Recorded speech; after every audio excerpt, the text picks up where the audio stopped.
Hi everyone, thank you very much for the intro. Yeah, we're here to discuss intense RFQs and the future of bridging.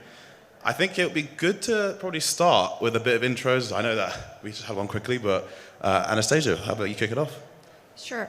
So currently I work at Tech, but I was around TezDev's ecosystem for like 7 years already, building decentralized exchange, lending, farms, different DeFi primitives for TezDev L1. Yeah, that's pretty much about me. And then we've also got Alessandra from Dune. Yeah, and I'm a product manager in the data team at Dune. So Dune is a data analytics company supporting like a 100 plus blockchains. And what my team does is working on the data in, so working with the different blockchains to ingest the data and then everything that happens in the backend so that you guys can query the data easily. Amazing. Well, I think before we get into intense and RFQs, it'd be good to understand sort of like the basics and the background of bridging and sort of how do we get to where we are right now. So, Alessandro, how did swaps and bridging work before intense and what was broken about it?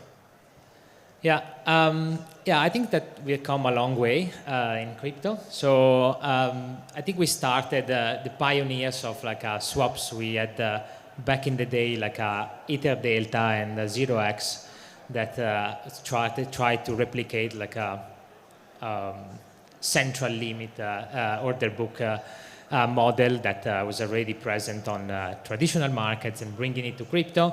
But of course, like being the early days and not many participants or like sophisticated participants being in the market, we created like a liquidity problems, and then liquidity brings with like a very expensive for the users to transact.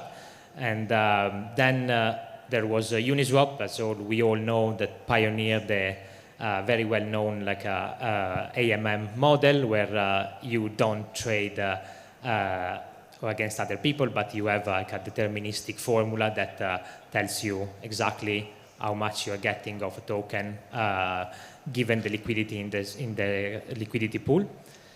I think that worked very well and still works for a lot of the cases, but then especially given like the fragmentation that crypto has seen with many different blockchain layers and many different tokens, it's hard to get the same type of performance there for all across the spectrum.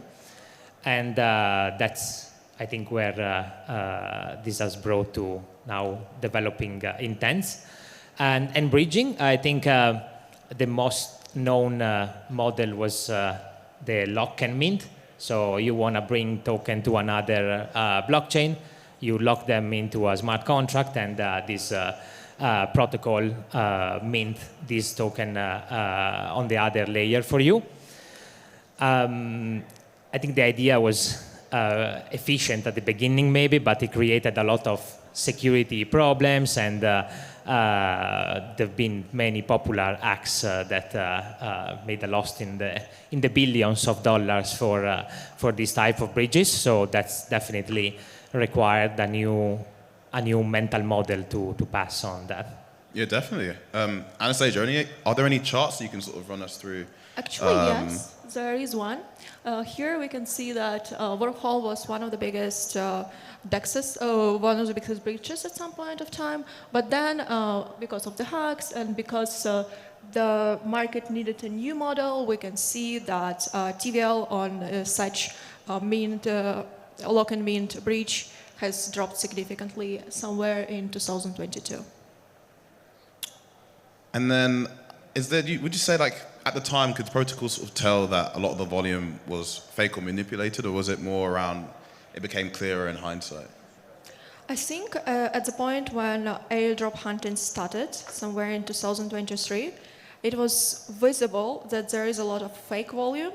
But on the other hand, despite its bad activity and its abusing of the system and its abusing of the protocols who want to try to distribute their tokens fairly, there was a good thing that their infrastructure was stress tested, and it became clear that something is wrong with the current bridging systems, mint, lock and mint, and also pool pool-based bridges were not good enough. And that's why some protocols, something like Acros, started to think about better models and started to think about intents. I have few charts here too. Here we can see layer 0 messaging, amount of messages that happened on layer 0 in different period of times, and we can see a huge spike on 2023 because of the airdrops, and everyone was hoping to get layer 0 token first. Same we can see with other bridges, I guess, that the users and the daily transaction on, what's that? Orbiter. Yeah, and same for Starknet, somewhere in 2023. And same here for the base bridge. So the pattern is quite clear, I guess. Thank you. I guess let's jump into intents. So, Alessandro, how would you explain an intent in one sentence? I think that intents can be summarized as you tell the system what you want to get, and you don't have to worry about how to get it. So what happens under the hood. Yeah. And Anastasia, what does the user actually sign? So like, what does the message look like under the hood, if you will? So basically, user says the amount that he wants to exchange, and he specifies the limit, like what price will be fine for him. Like he would not agree to pay a bit more than this, and basically, he just requests a quote, and there are solvers who suggest prices, and the best one is just executed.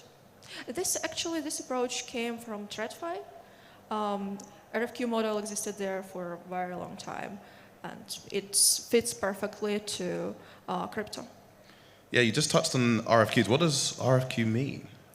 RFQ is request for quote, which basically means the user specifies what he wants, and there are dealers, in case of crypto it's solvers, who provide a quote for user.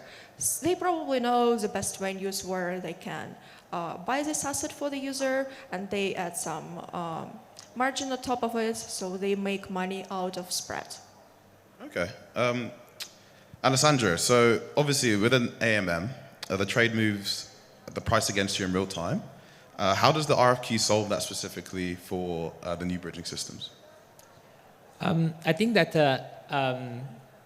for bridges specifically, like you with a solver, you can tell them where you want to have your funds, like how much and where in what chain, and basically they front the tokens for you on the other chain, and basically they just worry about the settlement themselves in the backend. And this is very easy to say, but it requires like a pretty sophisticated actors that need to run expensive infrastructure and strategies across multiple chains and multiple protocols. So I think that we have been in the right moment in time where our space has matured and has attracted or has developed internally, like participants that became very sophisticated and able to do this type of service for the user, because you can say is a new type of like an intermediary that helps you to have a better quote on your activities. Okay. And Anastasia, would you say it's a healthy open market, or is it dominated by a couple of firms?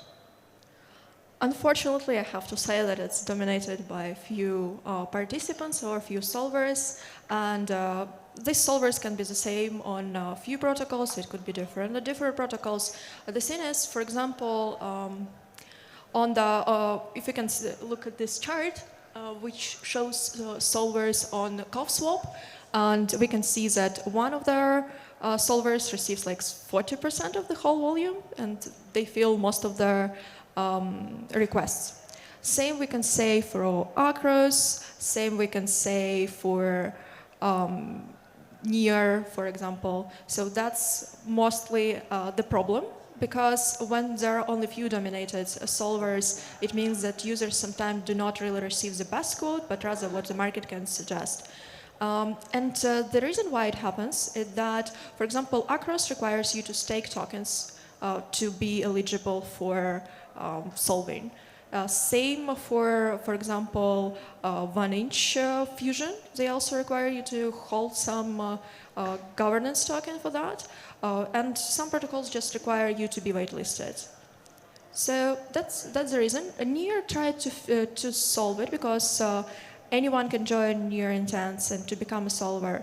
But still there are parties who have more liquidity, maybe they negotiated some better rates on centralized exchanges for them, and they just win most of the cases. So Alessandro, like the old bridge model had smart contract risk. You could audit the code. Would you say currently the solver concentration risk is more or less visible to users? I think that it's an evolution, so it has solved some of the problems, like inherently smart contract risk, but it has taken now the user has some counterparty risk sometime, and I think particularly, so in a pure smart contract world, like both AMM and bridges, you can be sure that smart contracts are active like 24/7 and they go automatically. So even if you want to fill an order that you maybe don't get the best price, but you're sure that, mostly sure that you get your orders filled. But when there is a counterparty, then there is always some uncertainty, especially I think in times of, say, distressed moment where there might be some swift market moves or parts where maybe the counterparty is busy to manage their position and they kind of overlook like the solver activity. I think that can create some problem for the user that might not be able to fill their orders. So I believe that maybe like an hybrid, having these two ways that coexist can give the user the level of sophistication that they want while using the intent model, and then you still have to rely on the AMM or other bridges in case of that the other part doesn't work, let's say. I think the other problem is that some tokens are not very liquid and they are not very trusted by solvers, and that's why solvers may not have the capital in these assets and they may not be able to provide best rates for the user. And specifically, it's a problem with the new chains where liquidity is lower, the trust of the chain is lower, and it could be a problem. Yeah, I mean, you just touched on the cold start problem. I think also, just looking at RFQs in general, like where would you say this model breaks down for both users and also solvers as well? I think I raised kind of few things already. That's when we have chains that are new and they don't have a lot of liquidity there, and solvers have to trust these chains to hold their capital, or they need to find good places to hedge. Other thing is when it's a token, this is not very liquid. Stress on the market, as it was already mentioned. Yeah. Or maybe like a too large of an order. So you have a situation where maybe the solver doesn't have the inventory to fill all your order, and that can be problematic as well. Yeah, that's true. Actually, Intents best works for mid-sized trades rather than super small or super big. I think touching on Near Intents, so they went from 0 to about $6 billion in volume in 2025. What would you say actually drove that? That's a nice question. I think they were lucky to be in time with their solution when the hype around privacy tokens started, and they were integrated into Zcash wallet. And if we look at the charts here, we can see that somewhere in the summer, one of the biggest assets traded on Near Intents was Zcash, and they generated most of the volume. Later, since they kickstarted well, more solvers started to join and provide good rates for other chains. And basically, they were one of the first who started to support native Bitcoin. They started to support Tron. And that was their main advantage at that point of time. If we look at the data right now, we see that the distribution of assets shifted, and most of the assets that are traded are stablecoins, Bitcoin, Ethereum, and very small portion on Zcash. Honestly, also great for Dune to be providing the data as well. In terms of Alessandro, would you say, is this a replicable playbook? So to find an undeserved asset with a captive user base and sort of build around it, and like, would you say that's a good strategy for other protocols to follow? I think it depends. I think some of the maybe I talk about like a blockchains that is more the blockchains that are left out sometimes are harder for non-EVMs chain that to source because even for a solver, like you need to build the proper infrastructure with the proper like a smart contract and everything on the blockchain. So that's also why NEAR became popular, like unifying many, like supporting many non-EVMs chain. And yeah, I think in general, finding a niche of users that you want to target, I think it's always a strategy that at work, and then you can expand from there once that you have established a solid base. Okay. And then sort of wrapping up now, I guess.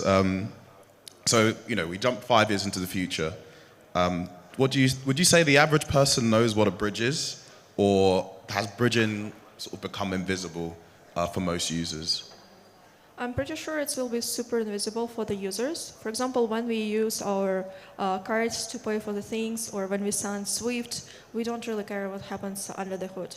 It's just an infrastructure that runs on its own, and we don't really think on what's going on, how my euro is sent to, I don't know, some bank in US and switches to USD. So I think it will be super invisible for the users. Maybe it's not going to happen in 5 years. Maybe we need more time. But as long as more people start to using crypto, more institutionals join, maybe more banks adopt digital currencies, we will see a big shift on making the bridging invisible for the end user. And Alessandro? Yeah, I definitely agree. And I would say that also maybe in the future, even user will not be able to do transaction. They will have their agents managing all of them for themselves. So then it's gonna even bring more like a bridging and knowing exactly where you want to go, like as a thing of the past. Would you say agents fundamentally benefits from intents, or do the old sort of bridging models work better? I think agents can be more rational and have to find what's finally the best way to perform an action. So if intents and the solver's gonna give them the best quote and that's the best way, they're probably gonna do for that. Or if you find another route, that's I think inherently like a more rational and less influenceable by like humans. No, thank you. Well, there's actually one more thing. So intents are actually coming to Tezos. So if you want to find out more information, head to tezosintents.com and you can find out all about that's coming later this year in 2026. And that's all we have time for today. Thank you very much. Amazing. Thank you.